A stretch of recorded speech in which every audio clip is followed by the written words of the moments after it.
За өдрийн үндэ. За өнөөдөр нэг жоохон уртхандоо тайлбар хий гэж бодож байна.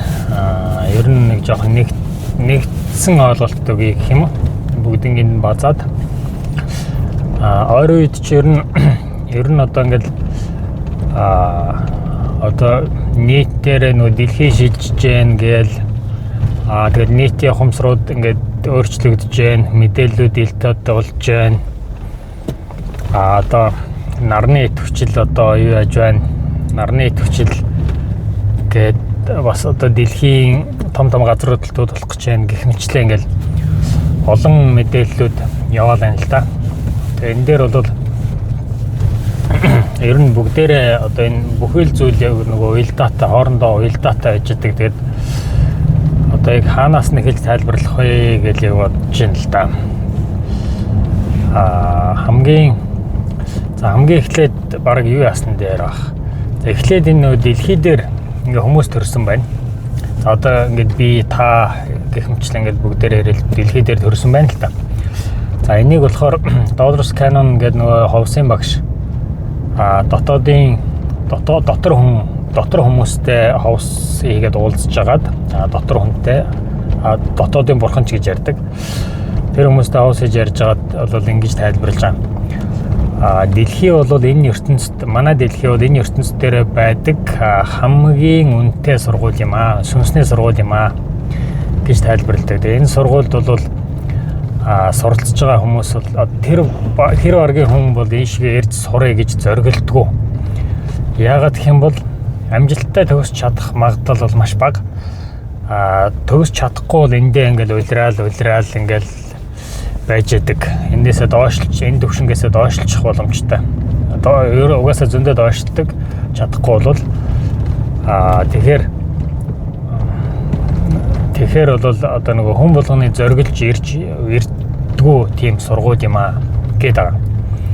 За тэгээ ямар ч тач одоо тэр нь үнэн болвол хэрвээ тэр нь үнэн болвол цөмөрөө бол ямар ч байсан одоо маш үнэтэй сургуульд орцсон юм байна. Энэ нь бол одоо дэлхийгээр бол дэлхийдээ зүйрлэх юм бол Харвардын сургуульд бол одоо цөмөрөө сурж байгаа юм байна. Харвардын оюутнууд юм байна. Олигтойгоо төгсчүүл бас зүгээр юм аа да. Төгсч чадахгүй бол тэгэл улираал тэгэл одоо байгаад байдаг гэсэн үг юм байна. За нэгдүгээрт тэгээд яагаад одоо тийм үнэтэй сургууль юм бэ? Хүн аль болох ингээ хүмүүс ирэхээс одоо сүнснүүд ирж төрөхөөс айгаад идэм бэ гэдгсэн чинь эренгүүт нь нөгөө зорилгыг мартуулцдаг гинэ. Тэгээд тэр зорилго нь гэж юу юм бэ гэхээр хүмүүс төрөхөөсөө өмнө одоо бусад одоо сүнснүүдтэйгээ гэрээ хийгээд төрдөг гинэ л дээ. Одоо жишээ нь бол би бол одоо ингээ аль гэр бүл төрхий, хаана төрхий, одоо гэр бүл болохдоо одоо ямар аав ээжээс төрхий, тэр аав ээж болох хүмүүстэйгээ ингээ нөгөө сүнснүүдтэйгээ гэрээ хийгээд за одоо ингээ та бол одоо миний аав болоорой, та бол миний ээж болоорой. За ингээл одоо тэр хүн одоо ингээ эргэн тойрны ийм хамаатан саднуудтай болох юм байна гэл. Бүгдээрнтэйг тохиролцоо за ийм ажил хийн орин ч гэдэг юм ингээ нөгөө бүх юмудаа ярьж тохироод тэгээ ирд юм байна л та. Тэгээд ихтэй хамгийн гол нь бүх юм тохироод яг ирээ төрөнгүүт нь нөгөө тэр зорилгыг бүгднийг нь мартуулдаг гинэ. Тэгэхээр хамгийн гол нь тэр зорилгыг мартуулангууд одоо нөгөө жинхэнэ одоо тэр дотоод мөн чанарыг шалгаж байгаа тийм сургууль юм байна. Тэгэхээр үгүй бол тэгээ мартуулахгүй юм бол одоо тэр чинь шалгалт байх одоо тийм үнэтэй сургууль одоо шалгалт байх одоо шалгалт болж чадахгүй шүү дээ. Жинхэнэ одоо дотоод мөн чанарыг шалгахын тулд тэр зорилгыг мартуулаад явуулах чинь бол хамгийн одоо супер шалгалт юм аа гэж тайлбарлалт юм байна. За тэгэхээр цөмөрөө бол ямар ч байсан ингээд ийм сургуульд ирсэн юм байна. Ингээд сургуульдаа сурцгааж байгаа юм байна. За тэгтэл одоо сургууль дээр юу болж байна гэсэн чинь одоо манай дэлхий энэ ертөнцид анх удаага одоо дандаа анх удаага л тэр гээд байгаа шүү дээ. Одоо дандаа тийм мэдээлүүд явж байгаа заа. Тэгэхээр одоо итгэнүү байна уу таны одоо юу ямар ч байсан тийм мэдээлүүд маш их эрчтэй явж байгаа учраас би ингээд та бүгдэд ингэж тоймлон хүргэж байна. За тэгэхээр ертөнцид бол анх удаага энэ одоо дэлхий гариг тэрчгтэй ингээ ухамсарын одоо нөгөө ухамсарын шилжилтэнд орж байгаа процесс болж байна гэж. За яг энэ цаг мөчид нь бол бид нэр ирээд өрчжээ.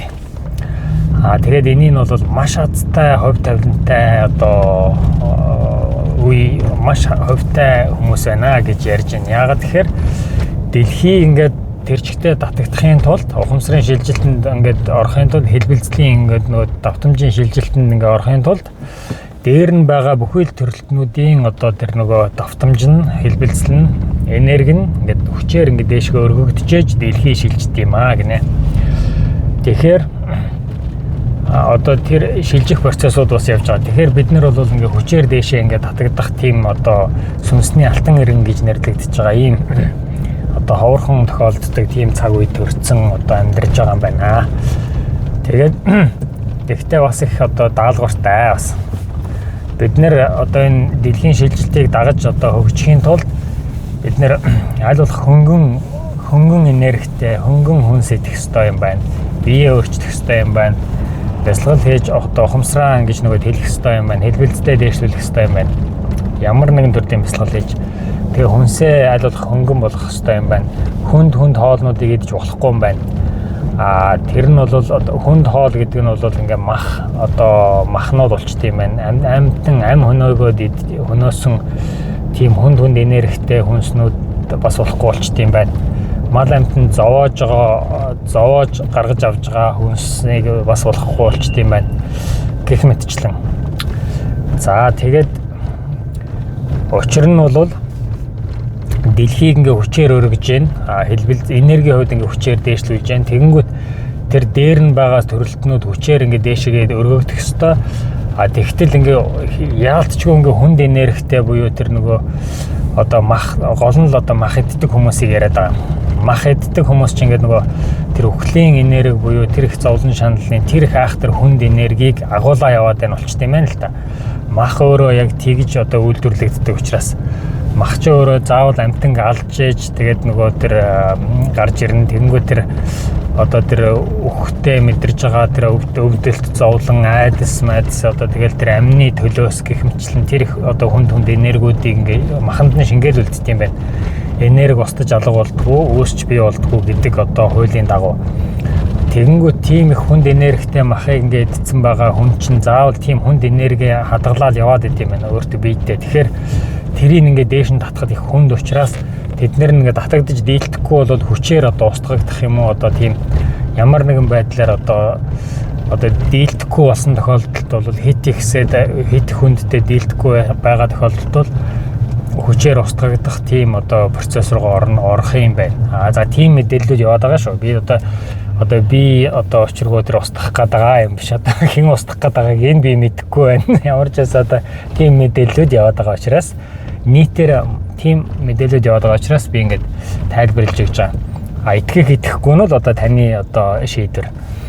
За тэгээд дээшлж болохгүй тэр одоо устгал нь бол одоо тэр ямар ч хэлбэрээр байж болно гэдэг байгаа. Одоо тэр ханаад вирус байна уу? Одоо тэр газар хөдлөлт байна уу? Одоо тэр галтууланд байна уу? Одоо тэр нь бол мэдэхгүй. За тэгээд тэгсэн чинь ингээд бүх юмнууд ингээ уялдаа холбоотой ингээд өрнөд байгаа учраас би ингээд ер нь өндөр магадaltaй байна шүү гэж тайлбарлаад байгаа шүү. За тэгэл тийм мэдээлэлүүд явж итэл ингээд баахан зөгнөлүүд гараад ирлээ. Одоо тийм тентхийн тийм одоо гигантны зөгнөл тийм одоо зүнчийн зөгнөл гэдэг одоо маш олон зөгнөлүүд гараад ирлээ. Тэгсэн чинь тэр зөгнөлүүд дээр ерөөсөө л одоо энэ 25 онд одоо маш их одоо газар хөдлөлтүүд болно, том зүйл болно гэдэг зөгнөлүүд гарч ирээд байна. Тэр зөгнөл дундаа 6 дугаар сар болон 7 дугаар сар гэдэг маш их чухал гэж юм яригадаа. Тэрнээс бүр 7 сарын 25 гэдэг тоо бол ер нь хэд хэдэн зүнчийн одоо зөгнөл дээр гарч ирээд байна. 7 сарын 25. 7 сарын 25-нд одоо Японд ахтар том газар хөдлөлт болно ч гэх шиг одоо Номхон далайн одоо ёроолын том хавтангууд хөдлөнө ч гэх мэтлээ ингээд яригадаад байна. Тэгээд тэднэрнтэй давхцаад одоо нарны маш их хүчтэй одоо идэвхжлүүд болоод байна гэд. Тэгсэн чинь саяхан одоо тэр юугаар одоо эрдэмтдийнхний нэг дүгнэлтээр болохоор 11 жилийн давтамжтайгаар одоо идэвхждэг нарны одоо идэвхжил болвол одоо нэг баримжаа ингээд төлөвлөгдөж байсан ч гэсэн 25 онд болно. Тэр нь бол одоо иймэрхүү идэвхжил болно. Нарны одоо тесрэлтүүд иймэрхүү хэмжээнд болно гэдэг одоо график нь энэ төр зурагдсан баримжаа төлөвлөгдсөн байсан чинь тооцоологдсон байсан чинь тэрнээсээ бүр хэдэн хувиар давцсан харагдлаа. Бараг 30-40 хувиар давцсан харагдлууд одоогийн байдлаар. Тэгтэл нөгөөдөл чинь гайхаад эхэлсэн. Энэ яагаад ингээд нөгөө баримжаа төлөвлөлтөөс нарны идэвхжил бүр хитрхи ихтчихвэ гэж. Хэрвээ энэ одоо бараг нөгөө 100 жилийн давтамжтай болдог нөгөө нарны бүр хит идэвхжлийн одоо мөчлөг давхц ороод ирчихэж байгаа юм биш үсттэй гэдэг тийм таамаг сая гараад ирсэн. Хэрвээ тэр үнэн байх юм бол одоо энэ 6-7 сард бол бүр нарны идэвхжил бүр асар өндөр болох гээд байна гэж дүгнээд байна. Тэгээд ингээд тал талаасаа ерөөсөө энэ дүгнэлтүүд нэлээд одоо давхцаж орж ирээд байгаа учраас би бас жоохон анхааруулах үүднээс энэ нөгөө тайлбарыг ерөнхийдөө ингээд дүгнсэн, бадсан ийм тайлбарыг бас жоохон урт хийя гэж бодоод тэгээд өнөөдөр тайлбарлаж байна л та. Тэгэхээр нар бол хэрвээ одоо тэр 100 жилийн давтамж нь одоо таарж байгаа бол нарны идэвхжил бол одоогийнхоос маш хүчтэй болох юм байна. Одоо энэ ялангуяа 6-7 сард тэгээд хэрвээ тэгвэл одоо энэ нөгөө цахилгаан хэрэгслүүд болон одоо нөгөө радио хэрэгслүүд, GPS гар утсууд энэ төр бол одоо нэлээд ажиллахгүй болох хэмжээний хүчтэй нөгөө соронзон шуурганууд орж ирэх магадлал маш өндөр байна гэж тайлбарлаж байна. За тэгэхээр за тиймэрхүү юм зүйлэл болохгүй өнгөрөөл одоо үнэхээр сайн байна те. Юмыг яаж мэдхүү тийм болвол болох магадлал бас нэлээд өндөр болоод байгаа юм байна. Тэгээд бид нэр одоо хувь хүмүүс одоо юу хийх ёстой юм гэхээр аль болох тэр нь бол одоо тэр нь хэдийгээр ингээд нэг аимшигтай одоо нарны тесрэлтүүд болоод байгаа ч гэсэн тэднэр нь бол одоо дэлхийн нэг хэлбэлцлийг засах тийм одоо цацрагууд дэлхийг засах, хүний ДНК-г засах тийм хүчтэй хэлбэлцлүүд нарнаас ингэ цацарж байгаа юм байлээ. Ерөөсөн. Одоо угаасаа нэг энэ том шилжилт болж байгаатай холбоотой. Тэд нар чинь бүгд ингэ цаанаасаа ингэ уялдгаатай ингэ процессууд болоод байгаа. Тэгээд яг бид нар дээр харагдаж байгаа нь бол ингэ байгалийн гамшигч юм шиг одоо энэ технологиуд одоо ингэ технологиудыг эвдэх гээд байгаа ч юм шиг одоо ингэж харагдаад байгаа боловч цаагаараа бол ингээд нөгөө сүнсний хөгжлөлттэй холбоотойгоор одоо дэлхийн одоо нөгөө шилжилттэй холбоотойгоор ингээд ийм процессууд болоод байгаа юм байлээ. Тэгэхээр хэдийгээр одоо нарнаас тийм хүчтэй цацрагууд ирж байгаа нь дэлхийд хортой юутай юм шиг боловч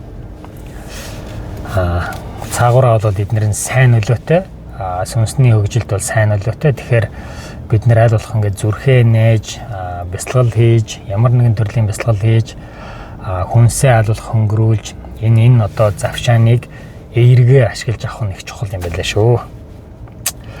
За тэгээд жоохон урт мэдээлэл ичлээ. Тэгээд ойлгоход нь ойлгоод ингээд хүлээж аваад видео өөрчлөлт хийвэл маш сайн байгаа. Энэ нь бол одоо манай монголчуудын нийгмийн одоо сайн сайханд хүртэл нийтийн сайн сайханд хүртэл маш эергээр нөлөөлөх ёстой байгаа.